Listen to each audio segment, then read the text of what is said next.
his church building was very bare and gray, and the people were mostly refugees, excommunicated from the Catholic Church.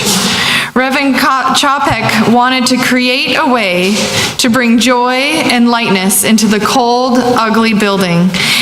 So on one spring Sunday, he invited everyone to bring a flower, just one flower, from their garden or from the side of the road. He told them that the flowers represented them, beautiful and unique, everyone, with gifts to offer the world. And he showed them how all the flowers taken together turned that bare, gray room into a beautiful and colorful and holy place.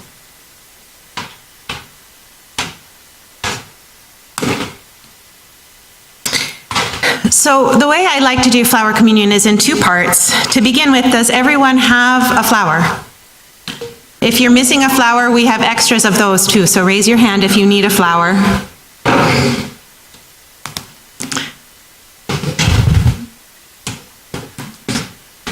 Okay, here they come. We always have plenty.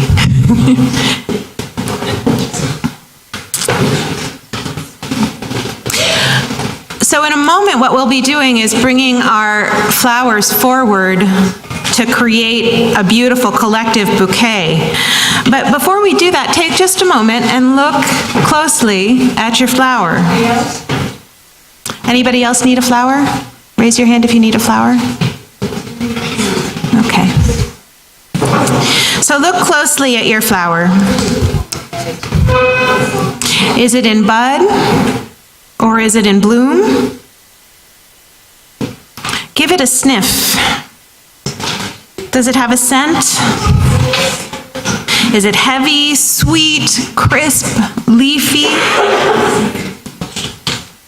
Gently touch your flower. Is it soft?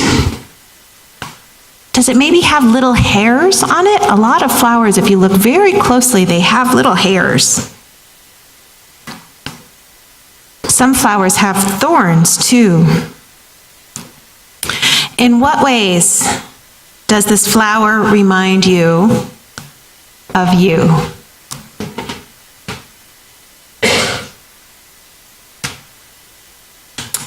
These are the words of the Reverend Thomas Rhodes. We come in a variety of colors, shapes, and sizes.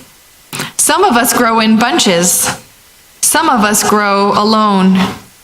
Some of us are cupped inward, and some of us spread ourselves out wide. Some of us are old and dried and tougher than we appear. Some of us are still in bud. Some of us grow low to the ground, and some of us stretch towards the sun. Some of us feel like weeds sometimes. Some of us carry seeds sometimes. Some of us are prickly sometimes. Some of us smell nice, some not so much. But all of us are beautiful. What a bouquet of people we are. Every person is beautiful. Every person is unique. Let your flower be a symbol of the love you bring to the world. I invite you now to come forward and place your flower in one of our vases. Watch as these individual flowers become one beautiful bouquet.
that magical?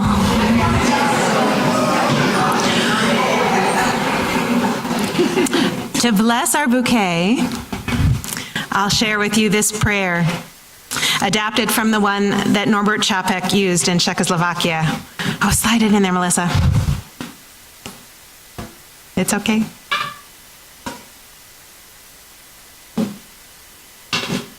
Spirit of life, we ask thy blessing on these, thy messengers of fellowship and love. May they remind us, amidst our diversity of knowledge and of gifts, to be one in our values and in our affection for one another.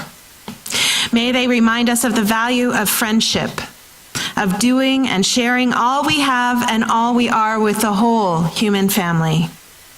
May we remember not to be jealous of other people's talents and gifts, but to celebrate them.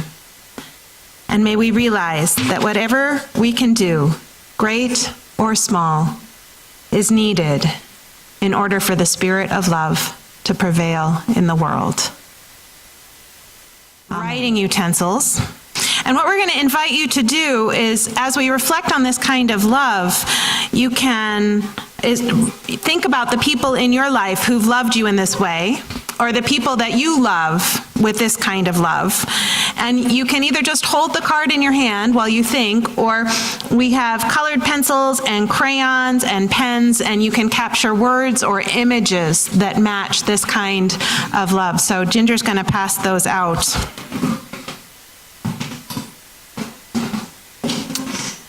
So what I'd invite you to think about as you hold your Mama Bear card are the people who have loved you with Mama Bear fierceness, or the people who you love in that same way. It may be that the person who most needs your Mama Bear love today is yourself. You can use words or images to capture your experiences. I said that part. Now, as for me, I've got a fair share of Mama Bear love. I am, for the most part, committed to nonviolence. I'm an easygoing person, and it takes a lot to get me riled up. But if I feel like my kids are in danger, or really any kids are in danger, you'd better look out. In The Runaway Bunny, we see this kind of love when the bunny wants to get away, and the mama bunny does whatever she needs to do in order to follow him to make sure he is safe. In the real world, Mama Bear love asks us to protect people who are endangered or oppressed with that same fierceness. I think about the feelings that arise when I hear about kids who are being bullied, especially LGBTQ kids. I think about the feelings that come up when I read about a 15-year-old Jordan Edwards, the honor roll student, killed by a police officer when he was trying to leave a party. Mama Bear love is brave and powerful. It gets us out onto the streets, carrying signs and yelling chants. It calls us to advocacy work, to justice work. It's Mama Bear love that first gave rise to Mother's Day. I'm sure you're familiar with Julia Ward Howe's Mother's Day proclamation. Arise then, women of this day. Arise, all women who have hearts, whether our baptism be of water or of tears. Say firmly, we will not have great questions decided by irrelevant agencies. Our husbands will not come to us reeking with carnage for caresses and applause. Our sons shall not be taken from us to unlearn all that we have been able to teach them of charity, mercy, and patience. We, the women of one country, are too tender of those of another country to allow our sons to be trained to injure theirs. From the bosom of the devastated earth, a voice goes up with our own. It says, disarm. Mama Bear love demands peace, love, justice, safety. This world needs our Mama Bear love. So the second kind of mother love is the love that nurtures us and helps us grow. So if you can find the card with the flower on it. And again, as we reflect on this kind of love, what I'd invite you to do is think about the people who have nurtured you, or the people you have offered gentle, tender care to.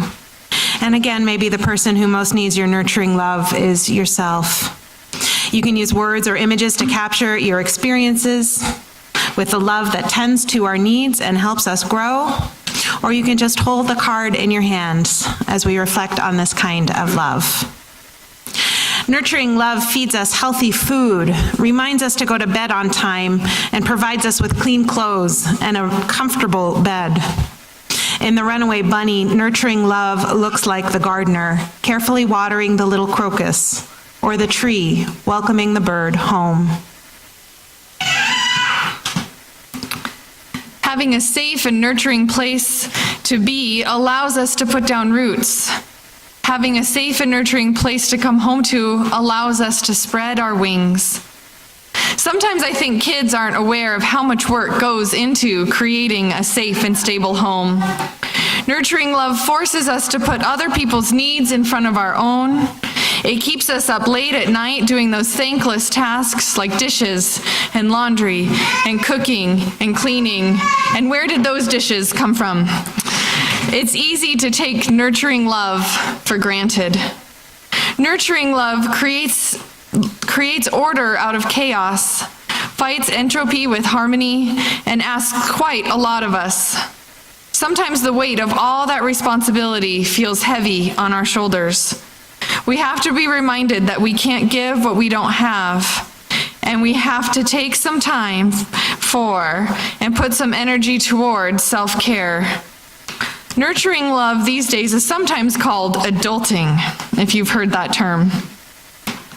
So I ask again, who are the people who nurtured you? Who are the people you have nurtured in turn? Of mother love is the love that lets us go. Sometimes this love feels in tension with the fierce love that protects and keeps us safe. But really, they're two sides of the same coin. Fierce mama bear love wants to clear anything away that might threaten baby bear, while letting go nudges that same bear out of the den and into the world. In your order of service, you'll find a sailboat. As we reflect on this kind of love, I'd invite you to think about the people who have encouraged you in reaching your dreams, or who nudged you to explore the possibilities before you. Think too about the people you have mentored or gently pushed forward in their process of becoming. Maybe the person who most needs your encouraging love is yourself. You can use words or images to capture your experiences of love that lets us go without abandoning us for even a moment. Or you can just hold the sailboat in your hands as we reflect on this kind of love.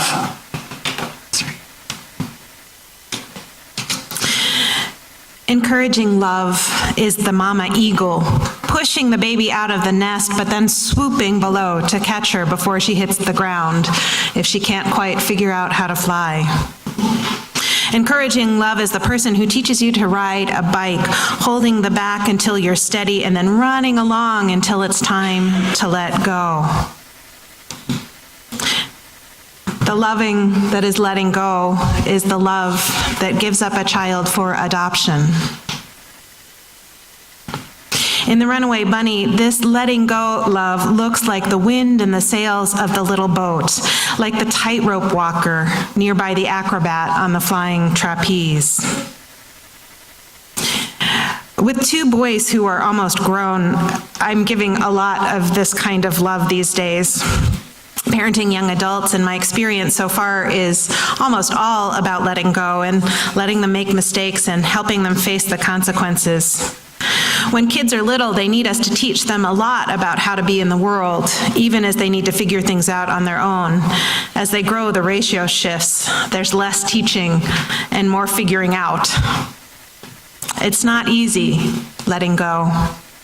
But what I've learned is that there are real gifts we get from loving people this way.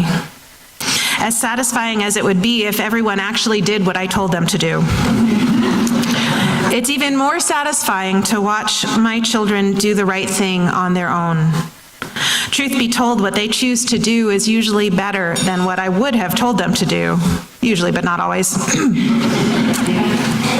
Because it's a truer reflection of who they are and who they are becoming.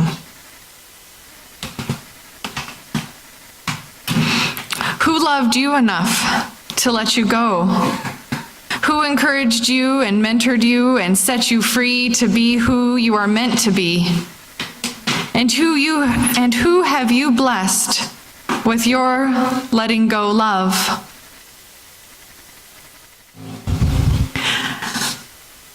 It's time for the second part of our flower communion. And what I invite you to do is form 2 lines on the sides of the sanctuary. When you get to the front of the line, do not take a flower for yourself. Choose a flower and give it to the person opposite you. Give it to them as a gift. In this church, it's important that everyone gives and everyone receives communion. And while we exchange flowers, I invite us to keep singing this beautiful song, When I breathe in peace.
Our fourth and final flavor of mother love is the love we come home to. The unconditional love that welcomes us with open arms, no matter what. No matter who we are, no matter where we have been, no matter what we have done. Your last cutout is a heart, and as we reflect on this kind of love, you can reflect on the people who have blessed you with this love, and the people you have blessed in turn. This is the love that surrounds us always and forever, the love that abides even unto death. It is the love we need more than any other, and it is the love that is hardest to trust. In The Runaway Bunny, this love is the mother he finally comes home to, who wraps him in a hug. All of the other loves we've talked about today ask something of us, whether we give or receive them. This love just takes us in its arms, accepting us just the way we are. So let's all take a deep breath and know ourselves held in that love.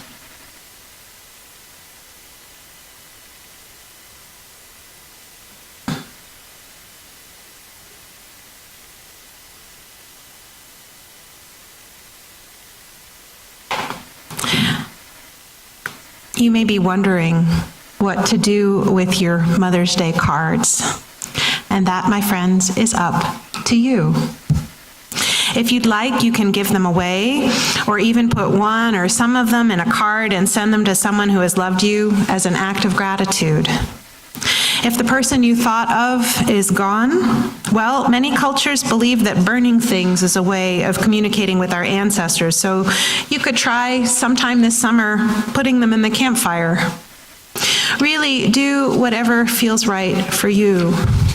You can also keep them as a reminder of the love you've been given, the love that you've given yourself.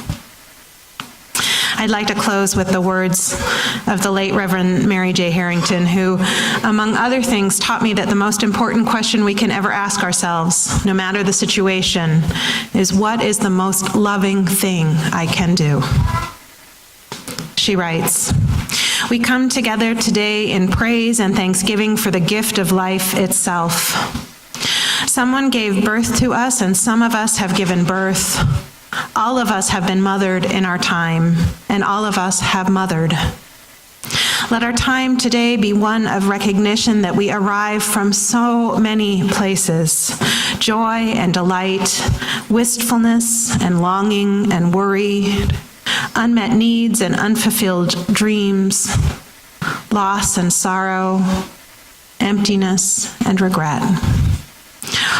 All that life is made of, mothers are made of too. So today we sing the songs of so many mothers who are single parents, foster parents, mothers who relinquished their young out of necessity, mothers who found their heart in adoption, mothers who left their children in 1,000 ways, mothers who rejoice, and mothers who mourn. We sing the songs of the grandmother, the auntie, the classroom teacher, the Sunday school teacher, the babysitter, the neighbor with endless cookies and time. There is a love we cannot live without. It is never too late, no matter our age or situation. We sing a song of gratitude for all the moments of being known, being cherished, being found. Amen, and blessed be.